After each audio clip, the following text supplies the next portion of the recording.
Hi everyone, I am Prince Ranjan. आज मैं आप लोगों को बताने वाला हूँ chemistry class 10 MCQ.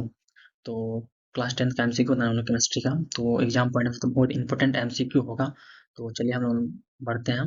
First chapter देखिए, रासायनिक एवं केमिकल समीकरण में क्वेश्चन नंबर 1 देखिए। क्वेश्चन नंबर क्या है? लोहे में जंग लगना किस अभिक्रिया का उदाहरण है?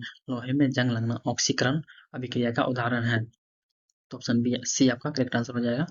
तो नेक्स्ट आगे बढ़ते हैं। संतुलित रासायनिक समीकरण आधारित है। क्वेश्चन नंबर 2 देखिए।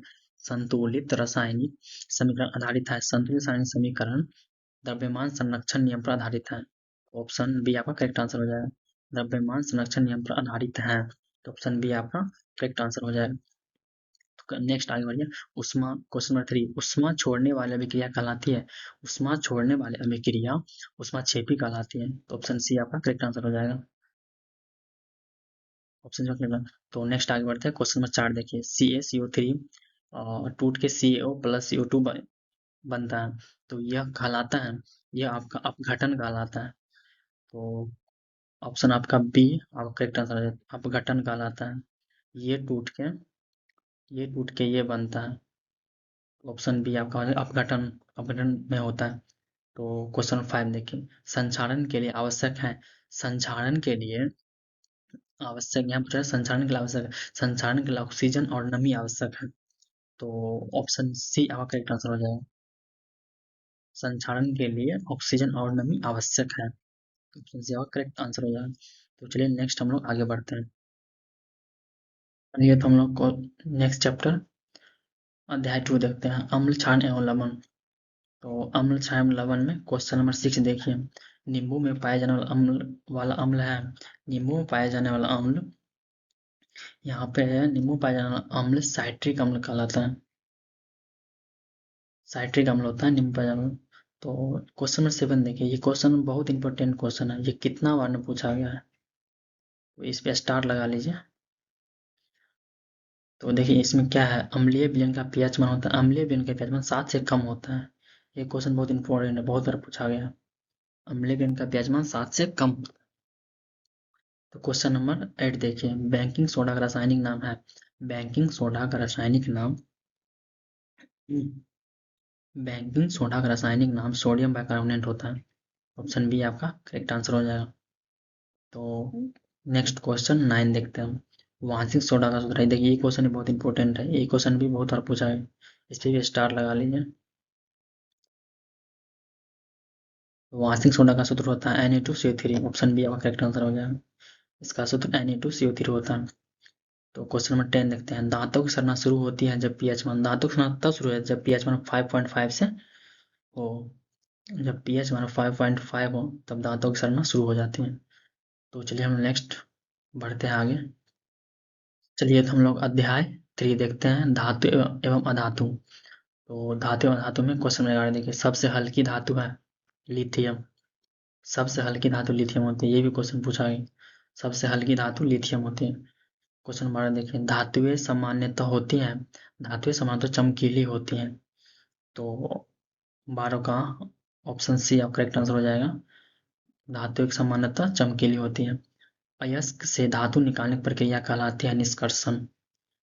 ये सब क्वेश्चन बहुत इंपॉर्टेंट क्वेश्चन है। तो अयस्क से धातु निकालने की प्रक्रिया कहलाती है निष्कर्षण।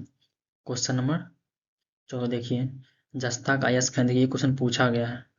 ये क्वेश्चन में स्टार लगा लीजिए। ये क्वेश्चन पूछा गया है। जस्ता का अयस्क है। जस्ता का अयस्क जिंक ब्लेंड हो जाएगा। 14 का ऑप्शन सी आपका करेक्ट आंसर हो जाएगा, zinc blende. Option question number 15 देखिए। अधातु सामान्यतः होते हैं, अधातु सामान्यतः भंगुर होते हैं। ये भी क्वेश्चन पूछा गया है। अधातु सामान्यतः होते हैं भंगुर। ऑप्शन सी आपका करेक्ट आंसर हो जाएगा, भंगुर। चलिए नेक्स्ट हम लोग आगे बढ़ते हैं। चलिए तो हम लोग अध्याय 4 देखते हैं। कार्बन एवं उसके यौगिक। तो कार्बन उसके यौगिक के क्वेश्चन नंबर 16 देखिए। कार्बन की संयोजकता होती है। देखिए ये क्वेश्चन पूछा गया। ये भी क्वेश्चन पूछा गया, स्टार लगा इस क्वेश्चन में। कार्बन की संयोजकता होती है, कार्बन की संयोजकता 4 होती है। ऑप्शन सी आपका करेक्ट आंसर हो जाएगा। इथेनॉल का रासायनिक सूत्र होता है इथेनॉल का। ये सब क्वेश्चन बहुत इंपॉर्टेंट है। सूत्र मतलब कि इथेनॉल का रासायनिक सूत्र होता है, इथेनॉल का रासायनिक सूत्र C2H5OH होता है इथेनॉल का। ऑप्शन बी आपका करेक्ट आंसर हो जाएगा।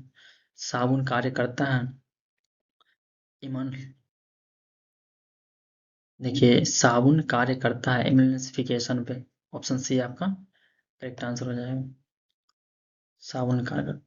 तो चलिए हम लोग नेक्स्ट क्वेश्चन नंबर 19 देखते हैं।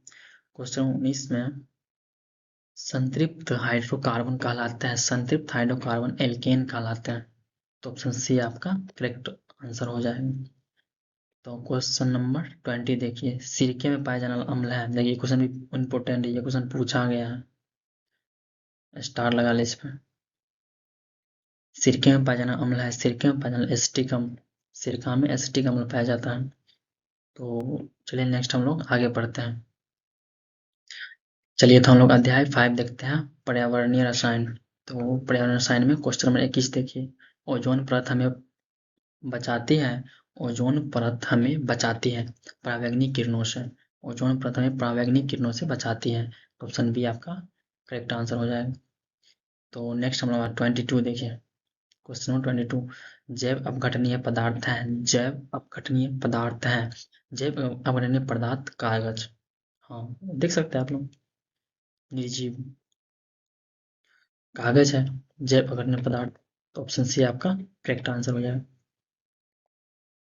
क्वेश्चन 23 देखिए, क्वेश्चन 23, सीएफसी गैस का मुख्य प्रभाव है। देखिए क्वेश्चन इंपॉर्टेंट, सीएफसी गैस का मुख्य प्रभाव है, सीएफसी गैस का मुख्य प्रभाव ओजोन क्षय पर। ऑप्शन सी आपका करेक्ट आंसर, ओजोन क्षय। क्वेश्चन 22 देखिए, ग्रीन हाउस गैस है। देखिए ये क्वेश्चन इंपॉर्टेंट है। क्वेश्चन 22, ग्रीन हाउस गैस है, green house gas carbon dioxide को ग्रीन हाउस गैस बोलते हैं, कार्बन डाइऑक्साइड को ग्रीन हाउस गैस बोलते हैं। तो चलिए नेक्स्ट हम आगे बढ़ते हैं 25, अम्लीय वर्षा का प्याज। देखिए ये क्वेश्चन इंपॉर्टेंट है, ये क्वेश्चन पूछा गया है, स्टार लगा इस पे। अम्लीय वर्षा का पीएच मान, अम्लीय वर्षा का पीएच मान 5.6 से कम होता है। तो ऑप्शन सी आपका करेक्ट आंसर हो जाएगा, अम्लीय वर्षा का पीएच मान 5.6 से कम होता है। तो चलिए, तो यहाँ तक